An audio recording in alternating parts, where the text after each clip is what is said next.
Kevin, obviously that was one of the tougher days running the ball you guys have had this season. I was part of that, but when you re-examined that, where did you feel like you guys need to be better in that same situation going forward? One, just staying on blocks. They did a really nice job. They're always good fundamentally, and I just thought their hand placement and getting off blocks. And we felt early some plays that were maybe be 2 and 3, needed to get to 3 and 4, and as the game went along, you could get a little bit more. They did a nice job of not changing things they do, but we kind of felt even going into it, they're a quarters team, but we felt we'd get some edge pressures and single high looks, and getting them fitted up and just getting hats on hats, try to run some stretch plays where we bled it out, got a little thin, a little flat, got penetration, so a couple negative plays got us. But just in general, they played better than us, and we got played better across the board. And inside a little bit, we got those guys. We got good players, and they maybe have our best games. So credit to those guys. They kind of won some one-on-one battles, made some good plays. Deep left, Dan Hope, 11 Warriors. Kevin, when you guys are in a fourth down situation, kind of what's your philosophy on whether or not to go for it in that situation? I think, it's, each game's different, weather, wind, situation, how you're playing. Coach, years ago when I was working with Coach Stoops, he was very aggressive as a defensive guy because he kind of felt, you need to get the first down because I don't know if we're stopping them.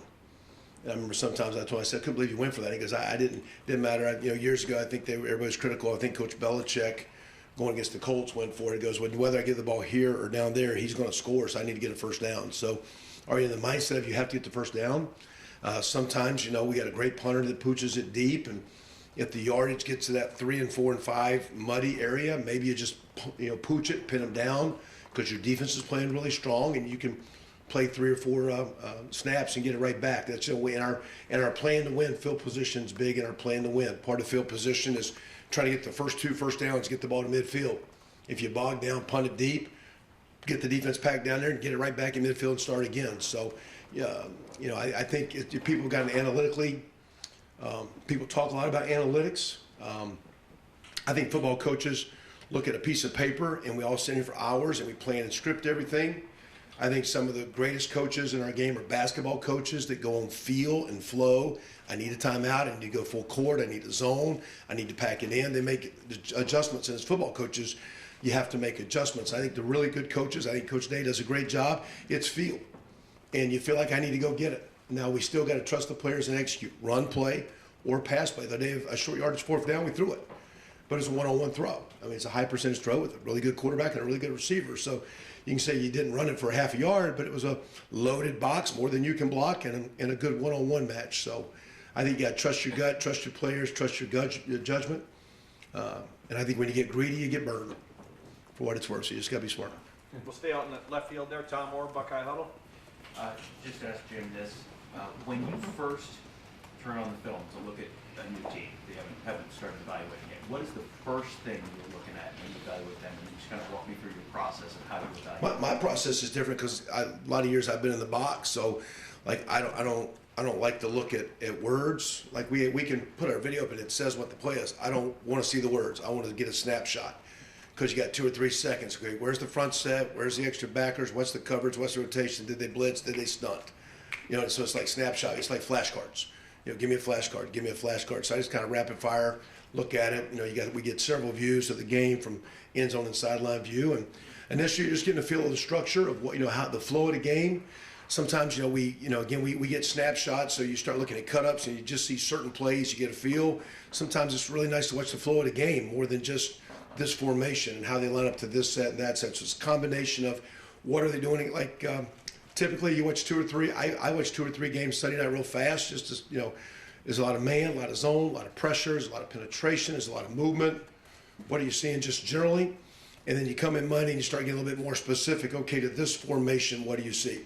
And then the next day, these situations, short yardage, goal line, long yardage, 2-minute, coming out, what do you see? So it starts with generalization. Who are their best players? What are the problems? This team's a pressure team. Okay, what are the pressure problems? This team's really good up front. This team's a great coverage team. What are the problems? And then you start peeling it back from there. And then coach, what he does, he everyone has certain segments that, okay, go study this and bring some ideas to the table. We all talk about it together, but every guy has different areas that, quote, is their expertise they look at every week, and they'll bring some things to the table. And like, tomorrow we'll start with short yardage and goal line. Okay, what do you like? We'll bring me and Coach Fry will bring some things to the table, Coach Hinton and Coach Alford, and then we all hash it out and go from there. Third and long, what do you have? Hash it out and go from there. Staying out left, Brendan Gulick, Buckeyes Now and Sports Illustrated. Hey, Coach, I want to ask two questions that might even go hand in hand here. One about third downs and one about CJ. The idea that maybe third downs weren't as strong as you've often had them this past week, are there common threads there? And what were the things that you saw that maybe flustered CJ a little bit in the first half? Were there common threads there? Yeah, I think the first half was kind of unusual because our defense created phenomenally so many short fields that their structure, like after the first couple of possessions, like, what are they doing? I don't know. Is that a formation normal down call because around the field, or is that ball on the 20-yard line and that's a reduced red zone call? You saw that formation, first down, third down, whatever it was. But was that a third down red zone call or a third down call? And so it's kind of hard to kind of get in the flow because you want those things, but it was like a blessing of short fields, over and over and over, and had a hard time almost as good as it was. Just what throws do you have? The zones are getting condensed. What runs get working? And they're pretty daggum good. I think they'd only given up 55, 60, 70 points in the first 6 games. So they're a stout defense. So one, you got to give those guys a lot of credit, like we said last week. Problems on third down. I think it always just starts when our protection's good and our quarterback can stand in there and get through his reads and step into throws. He's going to be pretty good. So I'd always start with just making sure that what we're doing and helping our offensive line and whether it be the timing of throws to get them out on time. Because, again, you're looking at matchups. I'd always tell, like my guys will tell you, they're not beating the guy covering them. They're beating the guy rushing the offensive tackle. Everything they're doing is relation to time and space. So how much time do you have? You can work this right all day, but you got 2.2, so you better be showing you're open. Because CJ's got to move because it's not lasting. So just coordinating time and space, protection, timing, helping those guys out. But when protections are good, they did a really nice job, like all defenses, of showing early and making him read post-snap and making the pocket work post-snap. And the really great defenses make you work, and they made us work last Saturday, and these guys will this Saturday. It's a tremendous defense we're playing this week. Front row middle, Bill Rabinowitz, Columbus Dispatch. Kevin, we know about Marvin Harrison's work ethic. I want to know what you think his best physical attribute is. Hands, route running, speed, obviously size, whatever. What jumps out to you? He's physically and mentally matured where he's strong, but he's got to be it's an unusual skill. I think he is as tall as he is, he's actually somewhat not long-legged, which means he's very quick in and out breaks. Most tall guys can get a little cumbersome and long, and they're long striders. So for a 6'4" guy that has length and can go up and make plays on balls, have tremendous catch radius and great hands, he is a great top-end route runner because, his legs probably match a 6-foot body instead of a 6'4" body. It just allows him to be really quick on the top end working breaks. It's an unusual skill set the way his body is gifted, and he's able to, he's got really good speed, but I think he's got unusual quickness for a young man that's that big and that tall and long. Second row. That's my opinion as an O-line guy. Cleveland.com. Kevin, obviously you're adapting in the midst of every game to what the defense is doing, but how do you strike the balance between we need to make adjustments, we need to maybe do some things differently, versus this was our game plan, we're going to grind it out, we're going to work it out, keep doing what we do in the midst of any game? Because clearly, middle of the third quarter, you guys broke stuff open against Iowa. What's the balance like as you're working through a game? Yeah, it's hard because, again, we have a lot of plays, a lot of players, a lot of playmakers, try to get a lot of guys involved. As I said before, you can become a collage. I think I made a statement during the game, third quarter, and said, hey, what runs we really got? I said, well, Coach, let's talk about those runs we talked about at halftime. Let's go back to those 2 or 3. Kind of get it started. We'll be fine. Let's run those couple because you feel sometimes you're searching. You want so bad every play to work so well, stay on schedule, every play to be clean. And sometimes you're playing really good defenses. This time of year with weather, you got to play through the muck.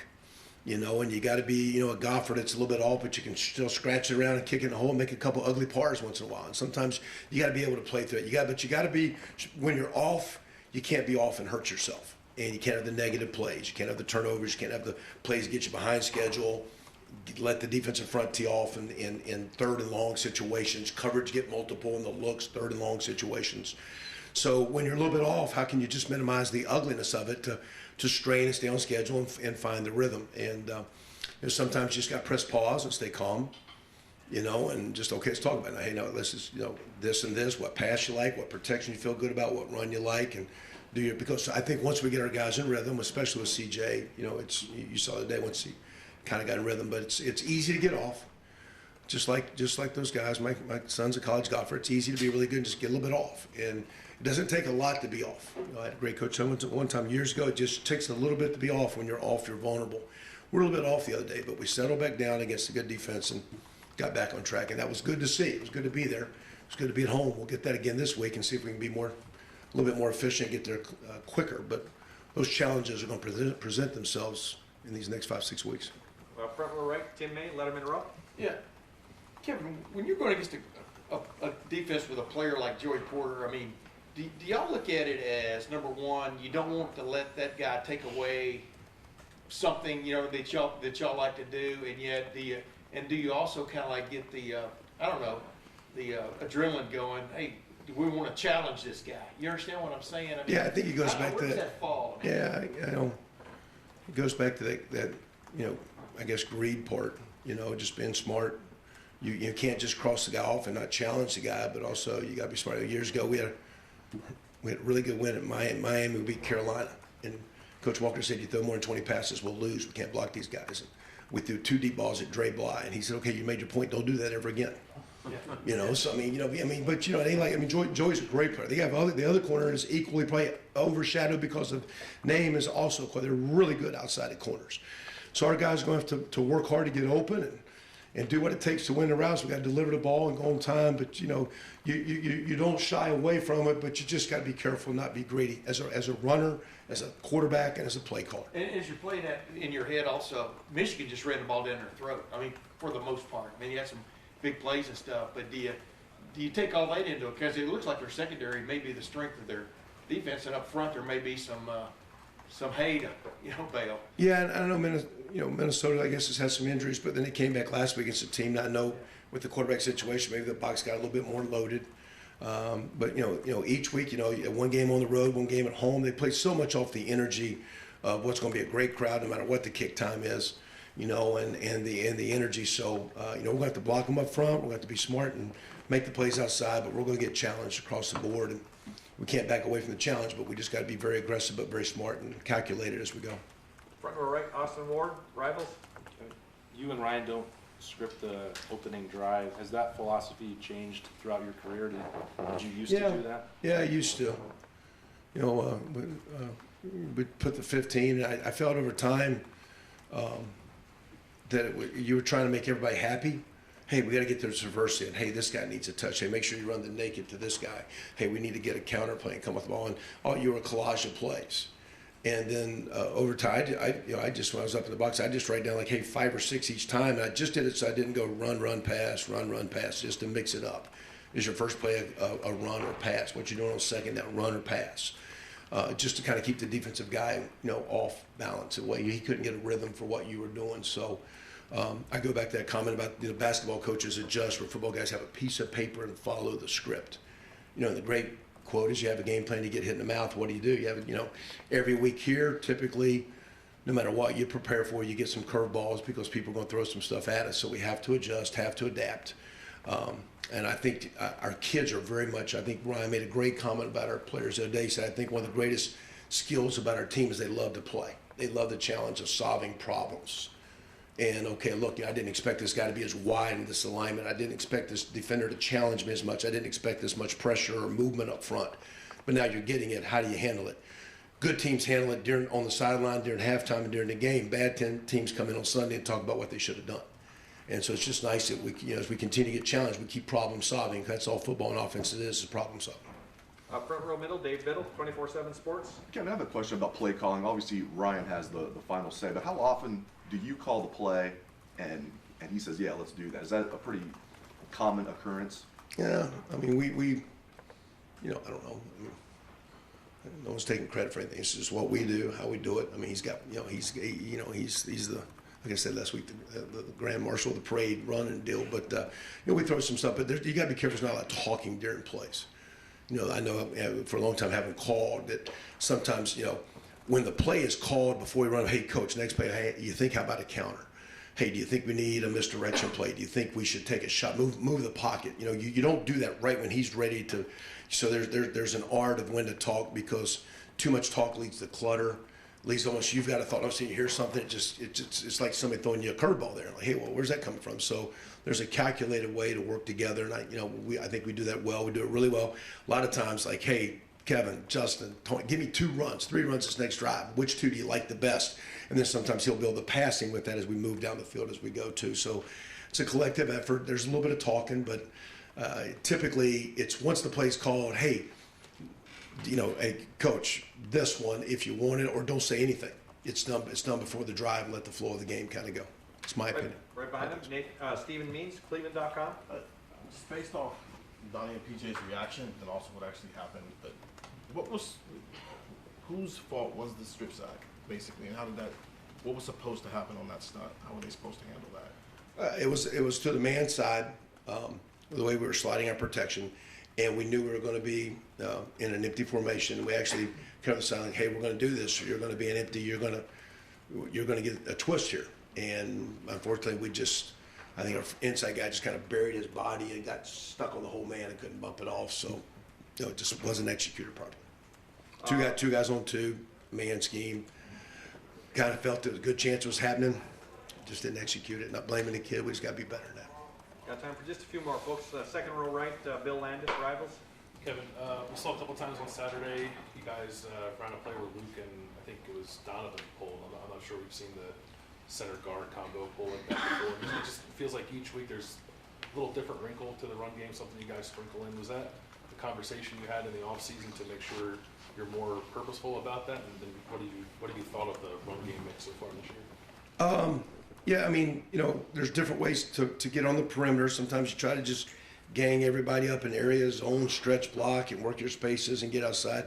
Other times you try to use angles, and really that's not necessarily a new play. It's just based on the structure. If the tackle could be the puller, the first puller, he is. Maybe it's the guard. Maybe the center has to stay on the down guy and the backside guard's pulling. Maybe the center's uncovered and he's pulling. So you're typically pulling 1 or 2 guys leading a little G, old green spread version of the Green Bay Packers sweep. And so the first puller out's the kick, second puller's the lead guy.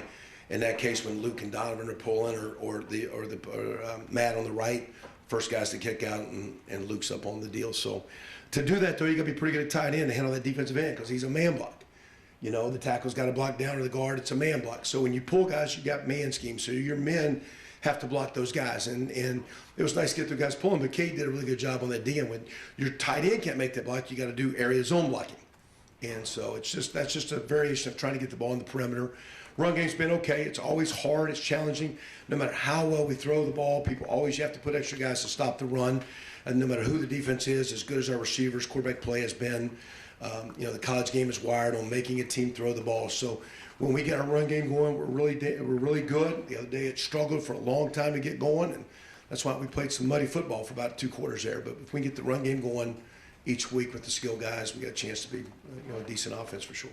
Front row middle, Joey Kaufman, Columbus Dispatch. Kevin, Ryan mentioned troop training's gone on the offensive side of the ball. I hope your depth of running back. Just what do you make of his ability as a running back from what you've seen in kind of a brief time? We had done that back in preseason a couple days with when Evan Pryor went out, just in case, and it looked like naturally. I mean, he's a heavier load, but very good instincts, very good hands. Has played running back in concepts. We start staying at 6-man pro, you got this, 5-man pro, you got this, 7-man pro, you got this run, you got this. So he's played enough. He picks up well. Was a really good player, previous college and in high school. So he looks good.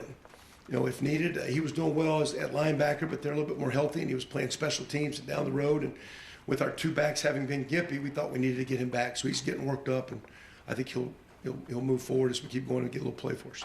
Second row left, Steve Hellwagen, 24/7 Sports. Yeah, Coach, I want to ask about Jackson. This is kind of an analogy. The train's going down the track at 30 or 40 miles per hour, and he's trying to catch it and jump on the back of the train maybe 8 games into it. Just how hard is it to bring a guy in? I know he's been in the program and everything, but for him to be performing at a high level within this offense when you guys have 8 games of momentum already built up, I guess.